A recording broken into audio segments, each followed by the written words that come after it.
اعوذ باللہ من الشیطان اللعین الرجیم بسم اللہ الرحمن الرحیم۔ کراچی سے علی احمد میں آپ کی خدمت میں پارہ نمبر 5 کا تیسرا ربع جس کی تلاوت کا شرف میں حاصل کر چکا ہوں، اب اس کا صرف ترجمہ پیش کر رہا ہوں تاکہ آپ قرآن مجید سامنے رکھ کر آیتوں پر نظریں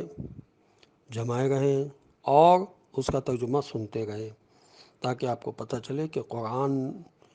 کی تلاوت جو آپ نے سنی یا کی اس کا ترجمہ کیا ہے، اس میں اللہ نے پیغام کیا دیا ہے۔ بسم اللہ الرحمن الرحیم۔ اللہ وہ خدا ہے جس کے علاوہ کوئی معبود نہیں ہے، وہ تم سب کو روز قیامت جمع کرے گا اور اس میں کوئی شک نہیں ہے، اور اللہ سے زیادہ کوئی سچی بات کرنے والا کون ہے۔ آخر میں کیا ہو گیا کہ منافقین کے بارے میں دو گروہ ہو گئے ہو، جبکہ اللہ نے ان کے اعمال کی بنا پر انہیں الٹ دیا ہے۔ کیا تم اسے ہدایت دینا چاہتے ہو؟ خدا نے جسے گمراہی پر چھوڑ دیا ہے، حالانکہ جسے خدا گمراہی میں چھوڑ دے اس کے لیے تم کوئی راستہ نہیں نکال سکتے۔ یہ منافقین چاہتے ہیں کہ تم بھی ان کی طرح کافر ہو جاؤ اور سب برابر ہو جائیں، تو خبردار تم انہیں اپنا دوست نہ بنانا جب تک کہ راہ خدا میں ہجرت نہ کریں، پھر یہ انحراف کریں تو انہیں گرفتار کر لو اور جہاں پا جاؤ قتل کر دو، اور خبردار ان میں سے کسی کو اپنا دوست اور مددگار نہ بنانا علاوہ اس کے جو کسی ایسی قوم سے مل جائیں جن کے اور تمہارے درمیان معاہدہ ہو، یا وہ تمہارے پاس تنگ دل ہو کر آ جائیں کہ نہ تم سے جنگ کریں گے اور نہ اپنی قوم سے، اور اگر خدا چاہتا تو ان کو تمہارے اوپر مسلط کر دیتا اور وہ تم سے بھی جنگ کرتے، لہٰذا اگر تم سے الگ رہیں اور جنگ نہ کریں اور صلح کا پیغام دیں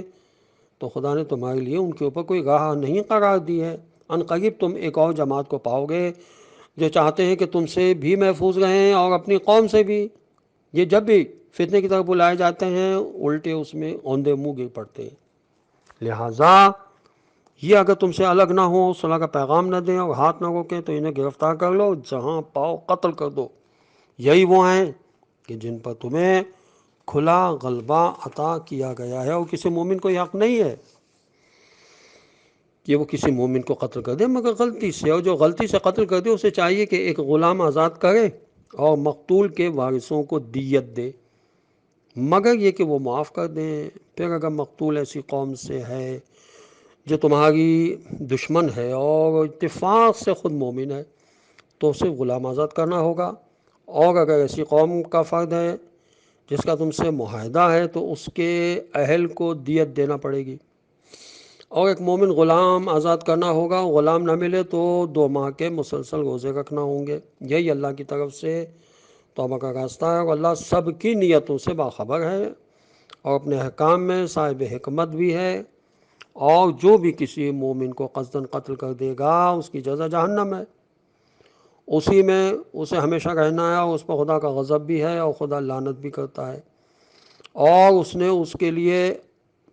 عذاب عظیم بھی مہیا کر رکھا ہے۔ ایمان والوں، جب تم راہ خدا میں جہاد کے لیے سفر کرو تو پہلے تحقیق کر لو،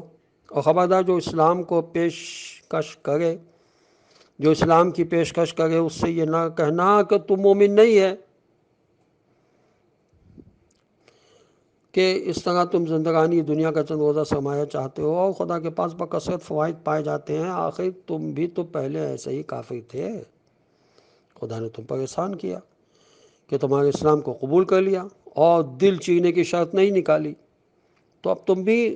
اقدام سے پہلے تحقیق کرو کہ خدا تمہارے اعمال سے خوب باخبر ہے۔ اندھے، بیمار اور معذور افراد کے علاوہ گھر بیٹھے رہنے والے صاحبان ایمان ہرگز ان لوگوں کے برابر نہیں ہو سکتے جو راہ خدا میں اپنی جان و مال سے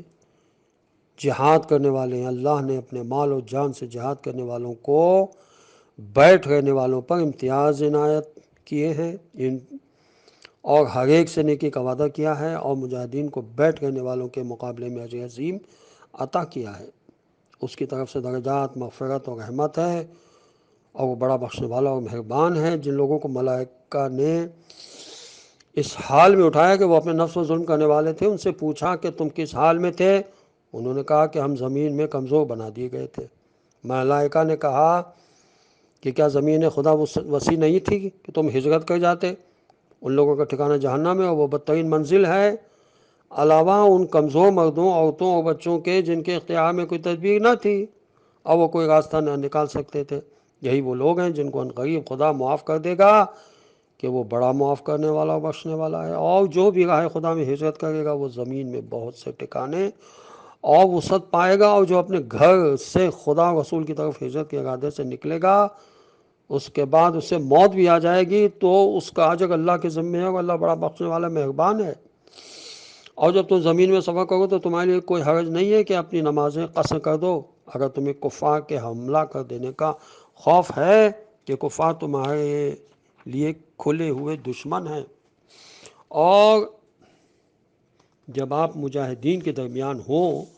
اور ان کے لیے نماز قائم کریں تو ان کی ایک جماعت آپ کے ساتھ نماز پڑھے اور اپنے اسلحہ ساتھ رکھے۔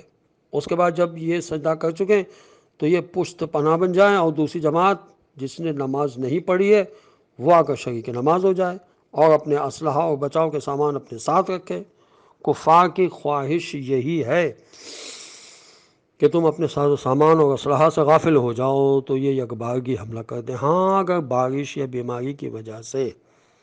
اسلحہ نہ اٹھا سکتے ہو تو کوئی حرج نہیں ہے کہ اسلحہ رکھ دو، لیکن بچاؤ کا سامان ساتھ رکھو۔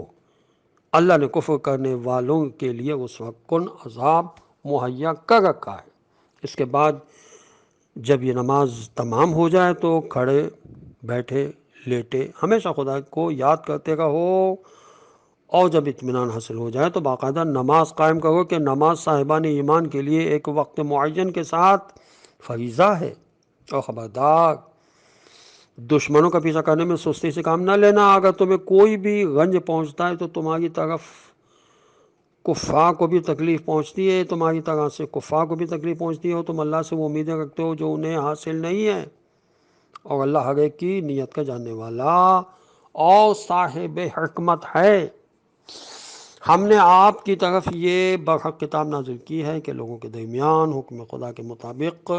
فیصلہ کریں اور خیانت کاروں کے طرفدار نہ بنیں، اور اللہ سے استغفار کیجیے کہ اللہ بڑا غفور و رحیم ہے۔ اور خبردار، جو لوگ خود اپنے نفس سے خیانت کرتے ہیں ان کی طرف سے دفاع نہ کیجیے گا کہ خدا خیانت کار مجرموں کو ہرگز دوست نہیں رکھتا ہے۔ یہ لوگ انسانوں کی نظروں سے اپنے کو چھپاتے ہیں اور خدا سے نہیں چھپ سکتے ہیں، جبکہ وہ اس وقت بھی ان کے ساتھ رہتا ہے جب وہ ناپسندیدہ باتوں کی سازش کرتے ہیں، اور خدا ان کے تمام اعمال کا احاطہ کیے ہوئے ہے۔ ہوشیار، اس وقت تم نے زندگانی دنیا میں ان کی طرف سے جھگڑا شروع بھی کر دیا تو اب روز قیامت ان کی طرف سے اللہ سے کون جھگڑا کرے گا اور کون ان کا وکیل و طرفدار ہے اور بنے گا؟ اور جو بھی کسی کے ساتھ برائی کرے گا یا اپنے نفس پر ظلم کرے گا اس کے بعد استغفار کرے گا تو خدا کو غفور اور رحیم پائے گا، اور جو قصداً گناہ کرتا ہے وہ اپنے ہی خلاف کرتا ہے، اور خدا سب کو جاننے والا، سب کا جاننے والا ہے اور صاحب حکمت بھی ہے۔ اور جو شخص بھی کوئی غلطی یا گناہ کر کے دوسرے بے گناہ کے سر ڈال دیتا ہے وہ بہت بڑے بہتان اور کھلے گناہ کا ذمہ دار ہوتا ہے۔ اگر آپ پر فضل خدا اور رحمت پروردگار کا سایہ نہ ہوتا تو ان کی ایک جماعت نے آپ کو بہکانے کا ارادہ کر لیا تھا، اور یہ اپنے علاوہ کسی کو گمراہ نہیں کر سکتے اور آپ کو کوئی تکلیف نہیں پہنچا سکتے۔ اور اللہ نے آپ پر کتاب و حکمت نازل کی ہے اور آپ ان تمام باتوں کا علم دے دیا ہے جن کا علم آپ کو نہیں تھا، اور آپ پر خدا کا بہت بڑا فضل ہے۔ السلام علیکم ورحمۃ اللہ وبرکاتہ۔